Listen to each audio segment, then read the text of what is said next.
जी अस्सलाम वालेकुम नाज़रीन, मैं हूं आपका मेज़बान अताउल हक। प्रोग्राम मेरा पाकिस्तान लेकर आपकी खिदमत में हाज़िर। बरतानिया व यूरोप में मुकीम पाकिस्तानी कश्मीरी कम्युनिटी की आवाज़ वीनस टेलीविज़न लंदन स्टूडियो से प्रोग्राम आपकी खिदमत में लाइव पेश कर रहे हैं।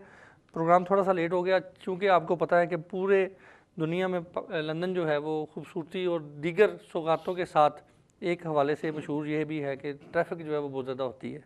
खैर, आपकी खिदमत में हाज़िर हैं, मुख्तलिफ़ मौज़ूआत के साथ हम हाज़िर होते हैं। पाकिस्तान के जो अहम तरीन मसाइल हैं उन पर हम बात करते हैं, जिनमें पॉलिटिकल इश्यूज़ भी होते हैं, जिनमें अवाम के मसाइल भी होते हैं, जिनमें ओवरसीज़ कम्युनिटी के मसाइल भी होते हैं, जिनमें फ़नकारों के मसाइल भी होते हैं।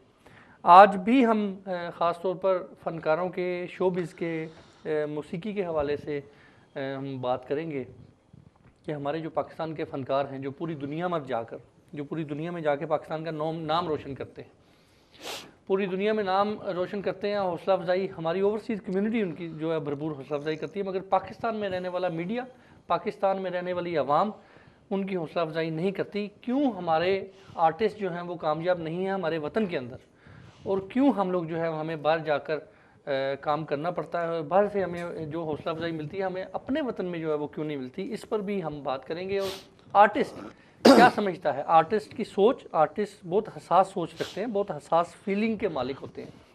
वो क्या समझते हैं कि पाकिस्तान के हालात जो हैं वो किस तरफ जा रहे हैं, दहशत गर्दी के क्या जो उसका हल क्या है, दहशत गर्दी किस तरीके से ख़त्म हो सकती है। सियासतदानों को तो आप बहुत ज़्यादा सुनते होंगे, सियासतदान यकीनन, और साफ़ी हज़रात भी, कालम निगार, सीनियर साफ़ी, एंकर्स, सब अपने अपने तज़ियात देते हैं कि दहशत गर्दी का ख़ात्मा कैसे होगा, गुर्बत जो है उस पर, उसके बहरान पे कैसे काबू पाया जाएगा, ये सारी चीज़ें। मगर इसके साथ साथ कभी हमने ये नहीं सुना कि हमारे जो फ़नकार हैं वो क्या समझते हैं। इस हवाले से आज हम बात करेंगे। हमारे दरमियान एक बहुत ही नामवर शख्सियत, किसी तारीफ़ के मोहताज नहीं, जितनी तारीफ़ की जाए उतनी कम है। मोहतरम मेरी मुराद सीनियर आर्टिस्ट हमारे सिंगर अरशद महमूद साहब से। सर खुशामदीद कहते हैं आपको, बहुत शुक्रिया वीनस टेलीविज़न पे। बहुत शुक्रिया। मोहतरम नाज़रीन, प्रोग्राम शुरू करने से पहले आपको एक बताता चलूँ कि आज जैसे कि पूरी दुनिया में तमाम पाकिस्तानियों को इस चीज़ का इल्म है कि ARY नेटवर्क एक अदारा डिजी TV, उसके ग्रुप के चेयरमैन हाजी अब्दुल रज़ाक याकूब साहब जो हैं वो इंतकाल कर गए। ये एक बहुत अफसोसनाक ज़ाहिर बात है, बहुत सैड न्यूज़ है सबके लिए। और सैड न्यूज़ इस वाले से भी है कि वो एक बहुत ही ज़्यादा शफीक, बहुत ही इंसानियत का दर्द रखने वाले इंसान थे। अरशद महमूद साहब भी काफ़ी क्लोज़ हैं उस फैमिली से, क्योंकि कराची से इनका ताल्लुक़ है, तो इन्होंने भी ARY के साथ काफ़ी काम किया। तो हाजी अब्दुल रज़ाक साहब के हवाले से भी अरशद महमूद साहब से जो हम जानेंगे। प्रोग्राम शुरू करने से पहले ARY की पूरी फैमिली, सलमान इकबाल साहब, मोहम्मद इकबाल साहब, फ़याज़ गफ़ूर, पूरी जो फैमिली है उनसे अपनी जानब से मैं, मेरा पाकिस्तान की टीम की जानब से, प्रोड्यूसर्स, ख़ास तौर पर हमारे जो चेयरमैन हैं और चीफ़ एग्जेक्टिव हैं जो हमारी मिसेस ताहिर अली, रुखसाना अली जो हैं, और हमारे जो चेयरमैन ताहिर अली, उनकी जानब से हम दिली तौर पर अफसोस का जो है इज़हार करते हैं। और हम दुआ करते हैं कि अल्लाह ताला उनकी पूरी फैमिली को जो वो सब्र जमील अता फरमाए, अल्लाह ताला हाजी अब्दुल रज़ाक साहब को जो दर्जात बुलंद करे और जन्नतुल फिरदौस में जगह अता फरमाए, आमीन। अरशद महमूद साहब, हाजी अब्दुल रज़ाक साहब जो है वो सर जुदा हो गए हमसे। हाजी साहब से मेरी काफ़ी पुरानी मुलाकात थी, 35 साल पुरानी मेरी मुलाकात थी, और नहायत ही शफीक इंसान थे। सबसे पहले तो मैं हाजी इकबाल साहब से और हाजी सलमान साहब से, सब लोगों से, उनकी पूरी फैमिली से बहुत दुख का इज़हार करता हूँ और दुआ करता हूँ कि अल्लाह पाक उनको जन्नत में आला मुकाम दे, और जितने उनकी फ़ैमिली के लोग हैं अल्लाह ताला उनको सब्र दे। हमने बहुत कुछ सीखा भी है हाजी साहब से, और हाजी साहब एक क्रिएटिव आदमी थे। उन्होंने जिस तरह से आपके सामने ही ARY के अलावा जो चैनल उन्होंने, जहाँ पे नात और हम उन्होंने शुरू की, और पूरी दुनिया के अंदर एक रवाज पैदा हो गया कि चैनल पे नात और हम का सिलसिला शुरू किया। तो मैं समझता हूँ कि उनकी बड़ी खिदमत है, और जितना भी उनके लिए, मैं तो यही कहूँगा आपके इस चैनल के ज़रिए कि जो जो लोग हैं, जिनको पता चल रहा है, वो उनके लिए जो है मकसद की दुआ करें। जी बिल्कुल। जब वफ़ात का पता चला तो हमारे चेयरमैन ताहिर अली साहब ने मुझे बाकायदा तौर पे फ़ोन किया, और बल्कि आज सारा दिन वीनस टेलीविज़न ने भी जो है वो हम अब टिकर्स जो है वो चलाते रहे, क्योंकि हम उनके ज़ाहिर बात है गम में बराबर के शरीक हैं। बिल्कुल बिल्कुल। वो एक बहुत ही नेक इंसान थे। ख़ास तौर पर उन्होंने इंसानियत की खिदमत की। किसी भूखे को उन्होंने, जिनको उनको पता चल गया कि ये भूखा है, बिल्कुल। उसको भूखा सोने नहीं दिया। ये एक बहुत बड़ी बात होती है अरशद साहब। उनके अलावा उनका एक इदारा भी है गरीब नवाज के नाम से, जी। और कहीं अगर कोई कुक आता है या कहीं कोई प्रॉब्लम हुई है पाकिस्तान के अंदर, तो ये सबसे पहले ये पहुंचते हैं वहाँ पर, अपने वो लगाते हैं, कैंप लगाते हैं, और हज़ारों लोगों को वहाँ रिस्क मुहैया करते हैं। देने वाली तो अल्लाह की ज़ात है, लेकिन ये वसीला बनते हैं। तो ये जिस तरह से आपने बात की है कि किसी को भूखा नहीं देख सकते, वो बिल्कुल ऐसा ही है। मैंने उनके साथ बहुत काम किया है, ठीक, मुझे तजर्बा है उनका। ठीक है मोहतरम नाज़रीन, आपको ये बताते चलें कि आप भी हमारे प्रोग्राम में कॉल करके अपने ख्यालात, अपने तजियात, जो भी आप बात करना चाहते हैं ज़रूर कर सकते हैं। टेलीविज़न स्क्रीन पर अभी आप टेलीफोन नंबर जो है वो देखेंगे, और आप ज़रूर कॉल करके हमारे जो आज के बहुत ही ख़ास शख्सियत मोहतरम अरशद महमूद साहब तशरीफ़ फरमाए से भी बात कर सकते हैं। इससे पहले कि हम गुफ्तगू आगे बढ़ाएँ, एक इसी हवाले से हाजी अब्दुल रज़ाक साहब मरहूम के हवाले से कल एक कुरान खानी जो है वो हटफट शायर में होने जा रही है 1 बजे से लेके 5 बजे तक।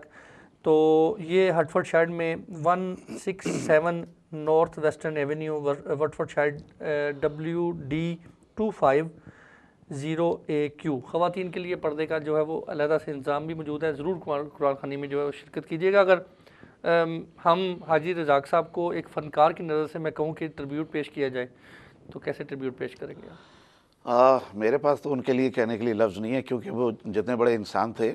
तो मैं तो यही कहूँगा कि अल्लाह पाक उनको जन्नत में आला मुकाम दे। और लास्ट मेरी मुलाकात उनसे कुछ 7-8 साल पहले हुई थी। हम लोग एयरपोर्ट गए थे छोड़ने के लिए, उनकी बेटी जब आई हुई थी अमेरिका से, तो उनके साथ हम एयरपोर्ट छोड़ने के लिए गए थे। तो गो के पहले तो बहुत मुलाकातें हुआ करती थी, जब से ARY बना है फिर वो बिज़ी हो गए बहुत ज़्यादा, तो मुलाकातें कम होती हैं उनसे।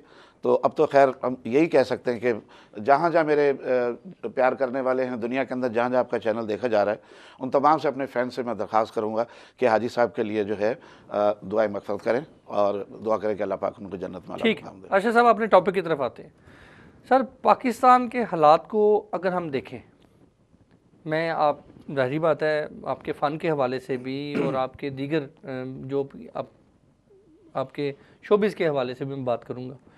फ़नकार जो है वो पाकिस्तान के हालात जिस तरफ जा रहे हैं, फ़नकार चंद अल्फाज में इन हालात को कैसे कूज़े में बंद करेगा? देखिए, मैं तो एक ही बात कहूँगा कि जब तक ये पाकिस्तानी नहीं कहलवाएंगे अपने आप को, ये हालात बेहतर नहीं हो सकते।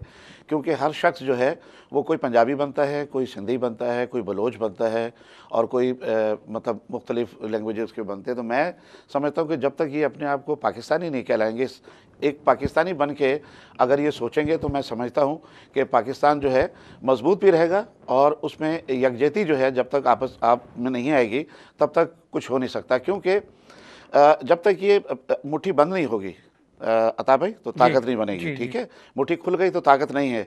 देखिए, हर सूबे की अपनी एक अहमियत है। अल्लाह पाक ने भी यकजहती की बात की है। हम खुश नसीब हैं कि हमारे पाकिस्तान की कौमी ज़ुबान उर्दू है।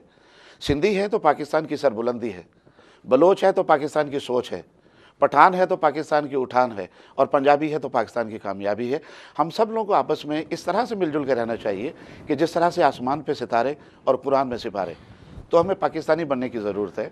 और हमारे जो सियासतदान हैं, मैं इनके लिए दुआ करूँगा कि या अल्लाह इनको नेक हिदायत दे और मुल्क के लिए अच्छा सोचने की इनको अकल। अच्छा, फ़नकार क्यों नहीं सोचता जी? जिस तरह कुछ फ़नकार जो हैं वो शामिल हुए सियासत में, उन्होंने सियासत में आकर अवाम की खिदमत करने की कोशिश की, मगर जिस तरीके से अवाम फ़नकारों को पसंद करती है, फ़नकार क्यों नहीं सोचता, या आप क्यों नहीं? अगर आप वाकई मोहब्बत वतन, आपने वाकई अवाम की खिदमत का हवाले से थोड़ा सा जज्बा है, नहीं बिल्कुल, आप क्यों नहीं शामिल होते नहीं, उसमें? हम नहीं हो सकते। उसकी वजह ये है कि फिर आपको अपना फ़न जो है वो छोड़ना पड़ेगा, काम छोड़ना पड़ेगा।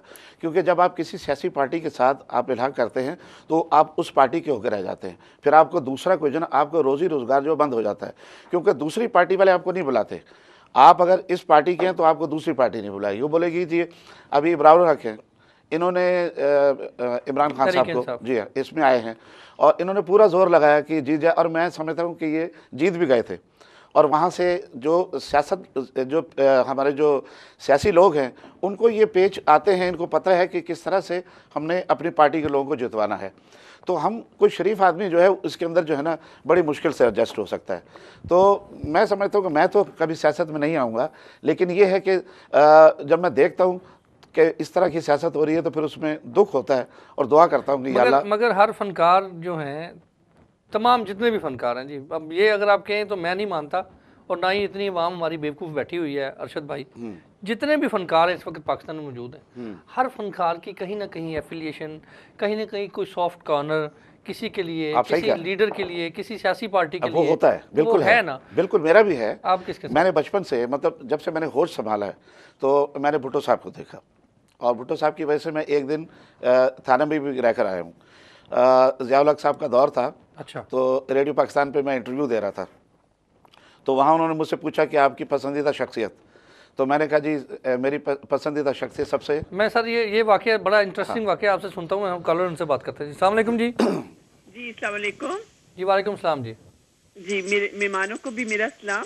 मैं इनसे कहूँगी कि पाकिस्तान से अभी आए हैं और क्या हालात है पाकिस्तान के, क्या ये लाहौर के, ये कराची से आए हैं? ठीक, ये कराची से हैं बिल्कुल जी। हालात जो हैं वो उसके हवाले से मैंने पहला क्वेश्चन ही जो यही किया था, दोबारा ये आपका क्वेश्चन जो है वो हम शामिल करते हैं। स्पीकर की थोड़ी सी आवाज़ ना ऊँची कर दें जी। अगले कॉलर उनसे बात करते हैं। अस्सलाम वालेकुम जी। हेलो वालेकुम सलाम जी फरमाइएगा जी। हेलो, सबसे पहले तो हाजी अब्दुल रज़ाक साहब की वफात पर या फरमाए deep condolences to his and his family, इन्ना लिल्लाहि व इन्ना इलैहि राजिऊन। तो ये आपके जो मेहमान हैं, क्या नाम है इनका, अरशद साहब, अरशद महमूद साहब। तो मैंने एक टेलीविजन पे वैलेंटाइन डे पे देखा था और इनके गाने भी सुने थे। तो let's hope he keeps up the good work और ये इसी तरह पाकिस्तान का नाम रोशन करते रहें। ठीक, बड़ी मेहरबानी, बहुत शुक्रिया जी। अगले कॉलर उनसे बात करते हैं जी। अस्सलाम वालेकुम। हेलो जी, एक गुजारिश आपसे करता चलूँ, मैं हर प्रोग्राम में ये बात करता हूँ कि अपने टेलीविज़न की आवाज़ को बंद करके हमें कॉल मिलाएं, ताकि हम बेहतर तरीके से आपकी गुफ्तगू, आपकी अहम गुफ्तगू जो है, जो आपके अहम अल्फाज हैं, गोश गुजार कर सकें। टेलीविज़न की आवाज़ बंद करके हमसे बात करनी जी। अस्सलाम वालेकुम। सलामुअलैकुम जी, कौन साहब कहाँ से जी?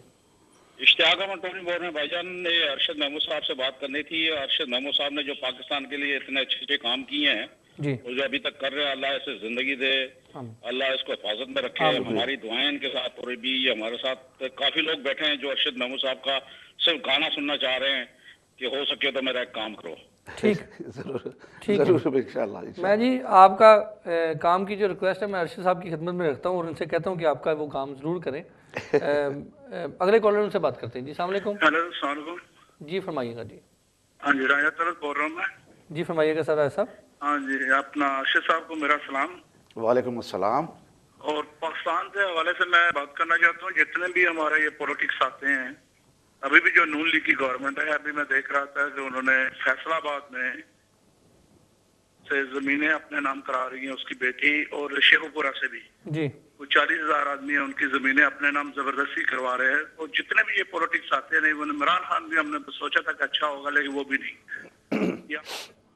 ठीक, ठीक है जी। डेफिनेटली इस पर हम बात करेंगे, हालात पर भी बात करेंगे। वक्त पे जो है वो किसी का जोर नहीं है और वक्त पे ना ही किसी का काबू है। वक्त हुआ जाता ब्रेक का, ब्रेक के बाद दोबारा जो है वो प्रोग्राम में शामिल होते हैं और आकर जो है वो हम अरशद भाई जो है उनसे वो एक फरमाइश भी है वो भी बात करते हैं और दीगर इश्यूज़ पर भी बात करते हैं। मिलते हैं ब्रेक के बाद।